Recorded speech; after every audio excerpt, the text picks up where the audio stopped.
Assalamualaikum warahmatullahi wabarakatuh. Halo teman-teman semuanya, balik lagi bersama saya Dwi Tifa hari ini di podcast Info Buol dalam edisi podcast Car Free Day.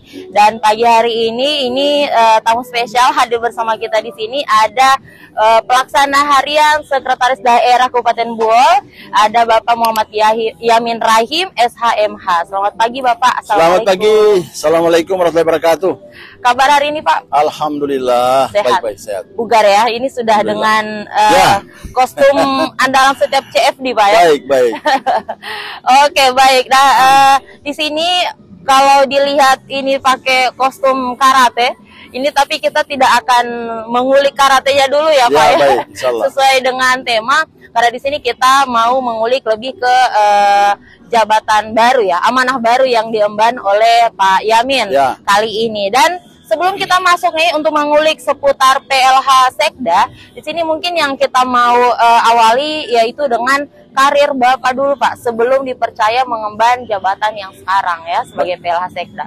Baik. Nah, kalau boleh kita tanya Pak, ini sebelum di posisi sekarang, ini sudah pernah jabat posisi apa semua Pak sebelumnya? Baik, terima kasih. Assalamualaikum warahmatullahi wabarakatuh. Selamat pagi. Salam sejahtera untuk kita sekalian. Alhamdulillah. Wa syukurillah wala haula wala quwata illa billah. Baik, saya bersyukur pada pagi hari ini di acara Car Free Day ada kegiatan podcast untuk di samping olahraga juga ada hal-hal lain yang perlu. Dan pada kesempatan ini temanya kebetulan saya sebagai diamanahkan oleh Bapak Bupati sebagai pelaksana harian Sekretaris Daerah Kabupaten Buol. Ya, saya ingin menyampaikan bahwa sebelum saya menjabat sebagai PLH ini, ya memang beberapa jabatan yang saya sudah pernah diberi percayakan. Ya, pertama kali itu saya sebagai Sekretaris Lurah Buol. Seklur. Seklur, kemudian dipercaya sebagai Lurah Buol. Setelah itu saya jadi Camat Biau, ketika itu namanya Camat Lipunoto. Kemudian jadi Kepala Satuan Polisi Pamong Praja. Nah, kemudian juga pernah di Bapeda, Kepala Bidang Penelitian dan Pengembangan. Kemudian pernah menjadi Kepala Dinas Naker Trans Kabupaten Buol. Kemudian pernah menjadi Kepala Badan Kepegawaian Kabupaten Buol. Pernah menjadi Inspektorat. Kemudian Kepala Dinas Perhubungan. Kemudian sekarang sebagai Kepala Dinas Penanaman Modal dan Pelayanan Terpadu Satu Pintu. Dan pernah menjadi pelaksana tugas sebagai PLT Kadis Kesehatan, juga pernah menjadi PLT Kepala Dinas Pertanian Kabupaten Buol, dan sekarang sebagai pelaksana harian. Banyak Pak ya? Ya, kira-kira begitulah. Masya Allah. Jadi saya rasa kalau dengan penempatan yang tadi luar biasa, pindah-pindah OPD, sekiranya itu menambah pengalaman. Insya Ya, Allah. dan wajar saja kalau posisi sekarang dipercayakan untuk menjadi PLH Sekda ya. Itu kalau boleh tahu, awalnya tadi kan dari Seklur di Kelurahan Buol, itu tahun berapa Pak mulainya? Saya Sekretaris Lurah itu Sekretaris Lurah Buol pada tahun 2001. Wah, luar biasa berarti ya sepak terjangnya sampai sekarang kurang lebih 24 tahun ya. Alhamdulillah. 25 tahun ya. Oke, baik. Jadi dengan semua jabatan yang pernah diemban, sekiranya itu tadi pantas untuk berada di posisi ini. Dan memang kalau di posisi PLH Sekda ini kan seperti kita tahu ya, PLH Sekda ini Sekda ini sebagai ujung tombak lah dari birokrasi di kepemerintahan daerah. Oke. Membahas soal posisi Sekda tadi Pak, menurut Bapak sendiri, Sekda ini posisinya dalam kepemerintahan seperti apa Pak? Baik, Sekretaris Daerah itu adalah jabatan tertinggi eksekutif di tingkat daerah. Memang dia punya peran yang sangat besar, karena dia sebagai koordinator urusan pemerintahan, kemudian koordinator di bidang urusan pembangunan dan pembinaan kemasyarakatan. Jadi termasuk masalah aparatur, kemudian masalah keuangan, jadi semua adalah merupakan dia sebagai administrator daripada penyelenggaraan pemerintahan di Kabupaten Buol. Oke, nah ini berkaitan ini Pak. Ada satu pernyataan dari Bapak Tito Mendagri kita saat mengisi rakor di kampus IPDN belum lama ini, di mana beliau menyinggung soal tugas dari Sekda itu. Di sini beliau menyebutkan bahwa Sekda adalah kunci kesuksesan program di daerah dan merupakan jantung Pemda yang berperan strategis dalam menggerakkan birokrasi. Bagaimana Bapak menanggapi pernyataan Mendagri Profesor Mendagri Tito Karnavian, itu memang saya sangat respon dan sangat setuju dengan itu. Karena memang sekretaris daerah itu adalah motor penggerak daripada pemerintahan. Bupati, wakil bupati itu adalah jabatan politik. Sehingga kemudian untuk memformat bagaimana birokrasi itu berjalan, bagaimana pemerintahan itu bisa berjalan dengan baik, maka disinilah peran daripada sekretaris daerah.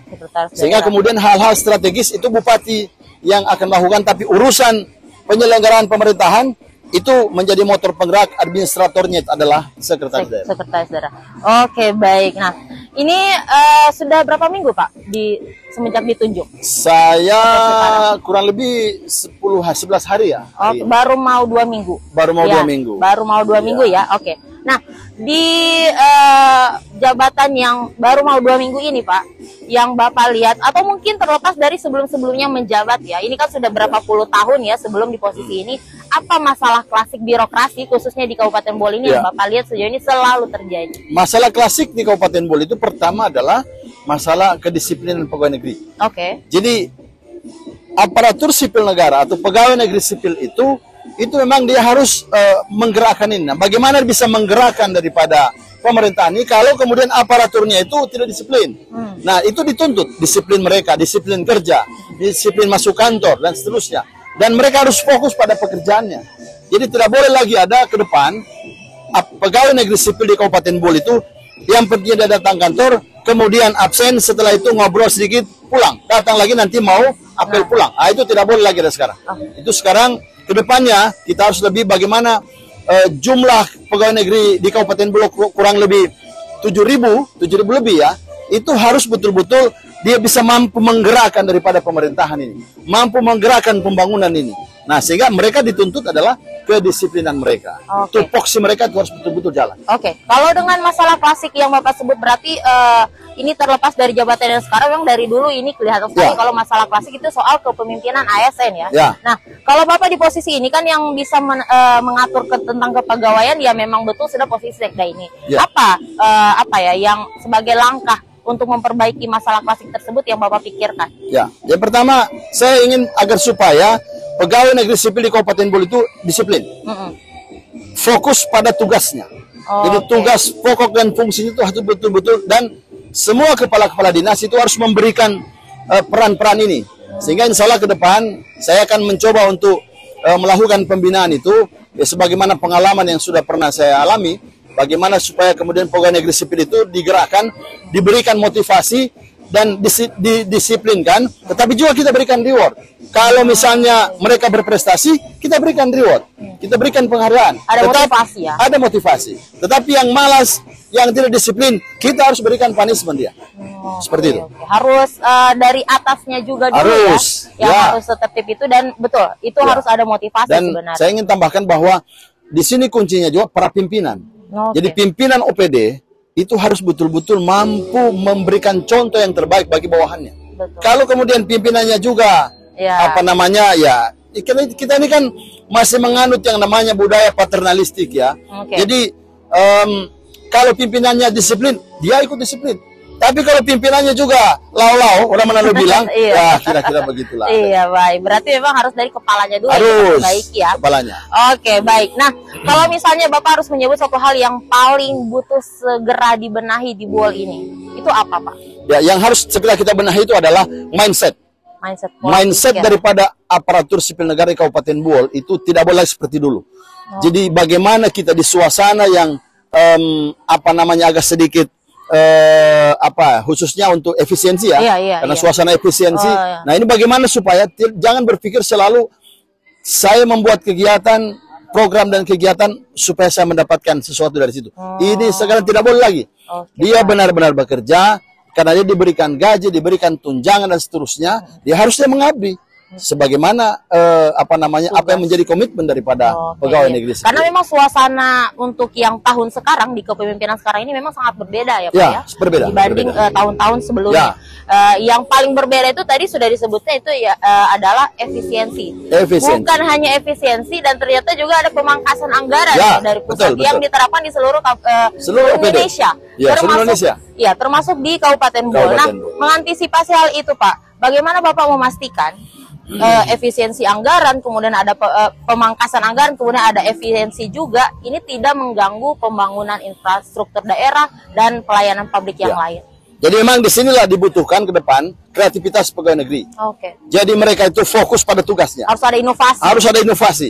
Kalau sekarang daerah kita memacu pendapatan asli daerah, maka kemudian beberapa OPD yang menjadi pemungut atau menjadi pemegang peran untuk menghasilkan pendapatan asli daerah, itu bagaimana menggerakkan itu. Lebih banyak mereka berkreasi. Kemudian yang kedua, dengan suasana efisiensi ini, ya sesuai dengan kegiatan kita, itulah yang betul-betul bisa diefisiensikan. Semua kegiatan, semua program dan kegiatan itu betul-betul bisa menghasilkan. Jadi ada hasil yang kemudian bisa dirasakan oleh masyarakat. Seperti itu. Jadi maksudnya karena ini sudah efisiensi, program yang dijalankan itu harus betul-betul berdampak. Bukan hanya saja sekedar seremoni atau pelaksanaan. Yang penting programnya jalan ya. Karena ini memang kita ada di fase efisiensi, tidak semua program atau kegiatan itu harus dilaksanakan. Kecuali memang kalau program itu berdampak. Pak ya, kurang lebih seperti itu yang saya tangkap. Tidak seperti misalnya kalau dulu misalnya seperti misalnya contoh ATK dan lain sebagainya di kantor itu, artinya kalau memang itu sesuai dengan yang dibutuhkan, kebutuhan itu misalnya sekian rim kertas, ya sekian rim kertas. Apalagi sekarang ini kan sudah menggunakan IT, digital ya. Jadi sudah kurang itu yang namanya menggunakan kertas. Semuanya sudah menggunakan IT. Seperti itu. Jadi sesuai situasinya ya. Jadi sudah meminimalisir. Kalau dulu kan harus pengadaan butuh atau tidak, intinya harus diserap anggarannya. Kalau sekarang beda ya Pak. Ya beda. IT sudah mengambil peran yang besar. Luar biasa ya ini ya kalau kita simak ya tugas dari posisi Sekda ini untuk pembenahan di Kabupaten Bogor. Nah, ini Pak, dalam hal posisi sekarang yaitu Sekda, apa target Bapak di masa menjabat ini yang sekiranya pengen Bapak terapkan dan punya perubahan di Kabupaten Bogor selama Bapak di posisi Sekda ini? Yang pertama, insya Allah kalau memang saya diamanahkan oleh Bapak Bupati, dan diberi tugas untuk itu, insya Allah yang pertama kita lakukan adalah pendisiplinan pegawai. Kita harus disiplinkan mereka, fokus pada tugas pokoknya. Kemudian yang berikut harus merubah mindset pegawai itu bagaimana yang 7.000 sekian orang itu mereka bisa memberikan hal yang lebih produktif bagi daerah, betul-betul melayani kepentingan masyarakat, karena kita adalah pelayan masyarakat. Karena memang tugas pemerintah itu adalah melayani masyarakat dan mengatur masyarakat dan juga memberikan contoh. Artinya betul-betul jangan juga menunjukkan kepada masyarakat seakan-akan kalau jadi pejabat harusnya dilayani, kita harus lebih proaktif. Jadi pegawai negeri jangan seperti apa istilah dulu itu namanya pangreh, harus dilayani. Kalau datang ke tempat acara harus begitu. Tidak perlu. Pokoknya kita sama dengan masyarakat karena kita pelayan masyarakat. Harusnya kita yang lebih ini kita dari lebih masyarakat intens karena pelayan masyarakat itu adalah para ASN ya seharusnya ya. Oke, baik Pak. Nah, ini terlepas dari pembahasan kita karena kita berada di lokasi CFD. Ini kan salah satu program daerah juga Pak ya, yang sudah digelar ini dari Februari dan hampir selalu konsisten sampai akhir tahun ini, hampir kelar di tahun 2025. Bagaimana Bapak melihat program pemerintah yang dilaksanakan oleh Dinas Teknis Disporapar ini Pak? Saya melihat alhamdulillah ini salah satu gebrakan untuk daerah kita. Ya paling tidak di suasana Car Free Day ini tercipta suasana silaturahim antara satu yang lain. Jadi menghilangkan kepenatan selama seminggu melaksanakan tugas. Nah, oleh karena itu ke depan kita akan coba lebih maksimalkan lagi. Kalau sekarang mungkin mulai ada sedikit penurunan, tapi saya kira dari kondisi yang ada ini berfluktuasi ya. Kadang misalnya banyak, kadang juga. Apalagi kalau musim hujan misalnya. Tapi insya Allah ke depan kita sudah akan lebih menjadwalkan dan itu juga sudah dijadwalkan oleh Disporapar, masing-masing dinas juga mengarahkan semuanya dan mungkin lebih masif lagi supaya masyarakat juga terlibat di dalam Car Free Day ini. Itu itu tadi Bapak singgung soal penjadwalan karena memang ini kan sebelumnya sudah dibahas bersama Pak Wakil Bupati di rapat sebelumnya dan Disporapar juga sudah menjadwalkan OPD-OPD itu yang hadir di setiap minggunya. Tapi nyatanya sampai sekarang memang tidak terlalu kelihatan Pak partisipasinya. Itu bagaimana kalau menurut Bapak untuk kiatnya ke depan biar mereka itu bisa betul-betul maksimal menjalani itu? Jadi kelihatannya memang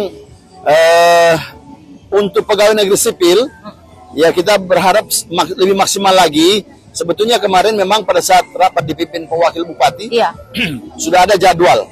Nah, tapi kelihatannya mungkin belum maksimal. Kita akan coba dorong lagi. Ya, mudah-mudahan minggu depan kita akan coba berikan jadwal semua ini, dan ada kegiatan dari masing-masing OPD. Iya, betul. Pelayanan untuk masyarakat. Supaya kemudian, dan itu dipublikasikan secara masif. Betul. Supaya misalnya Dukcapil, kemudian juga di perizinan ada pelayanan perizinan misalnya. Program-program itu. Ya, dan itu dipublikasikan terus di media sosial supaya masyarakat datang. Dan kemudian juga mungkin kuliner-kuliner. Kalau sekarang ini kan alhamdulillah sudah banyak. Ya, kita coba lebih maksimalkan lagi ke depan. Iya, baik. Karena memang adanya CFD ini hampir setahun ini betul-betul juga turut meningkatkan ya. Membantu para UMKM, dan bahkan dengan adanya CFD ini kelihatan bahwa Kabupaten Bole ini lebih hidup juga sebenarnya. Karena ini tiap ini ya. Jadi memang itu sih Pak, harapannya kita sebagai masyarakat juga yang ingin CFD ini terus ramai. Itu bagaimana bisa dimaksimalkan dari para pimpinan daerah, bagaimana jadwal yang kemarin itu salah satu juga yang kita apresiasi, dijadwalkan lah tiap OPD untuk hadir ya. Tinggal memang bagaimana dimaksimalkan lagi. Kita dorong lagi karena memang ya minta maaf ya. Teman-teman di Bole ini kan memang harus selalu diberi dorongan ya, selalu harus di-push terus supaya kemudian termotivasi mereka dan sama-sama kita mendukung. Oke, baik Pak. Insyaallah. Nah, untuk menutupi obrolan kita pagi hari ini di podcast Car Free Day, adakah pesan yang ingin Bapak sampaikan kepada masyarakat ataupun kepada rekan sesama ASN di pemerintahan? Baik. Terima kasih sebagai closing statement daripada acara pada pagi hari ini. Yang pertama, saya sebagai sekretaris daerah tentunya mengharapkan kepada seluruh pegawai negeri sipil ya, supaya berperan ke depan lebih produktif ya, lebih kreatif ya, untuk kepentingan dan kemajuan daerah kita. Kepada seluruh masyarakat ya, kita menghimbau agar supaya juga bersama-sama kita berpikir memberikan masukan juga kepada pemerintah bagaimana yang terbaik untuk daerah ini.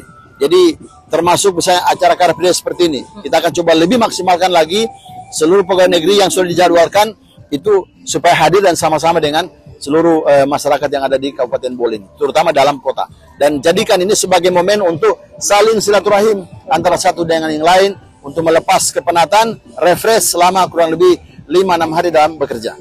Oke, baik, luar biasa. Sekali lagi terima kasih nih Pak. Baik, terima kasih. Sudah hadir bersama kita. Semoga ini kan masih PLH ya. Semoga dengan niat baik Bapak dan segala yang ingin diberikan untuk perubahan Bole yang lebih baik. Betul. Ini mungkin bisa membawa ke posisi definitif ya istilahnya. Insyaallah, ya. Amin. Insyaallah ya. Oke, sekali terima kasih buat Bapak sudah meluangkan waktu di tengah kesibukan, karena kalau di Car Free Day ini melatih anak karate juga ya Pak. Iya, saya kebetulan memang dari kecil saya sudah memang hobi. Iya, memang kalau di kita ini sebagai masyarakat kenalnya Pak Yamin ini sensei di karate. Dari masih kita kecil-kecil bahkan ya, betul. Sampai sekarang. Oke, sekali terima kasih, dan terima kasih juga teman-teman semuanya sudah nonton video kita hingga akhir. Sampai jumpa di video-video menarik kita selanjutnya. Assalamualaikum warahmatullahi wabarakatuh. Waalaikumsalam warahmatullahi wabarakatuh.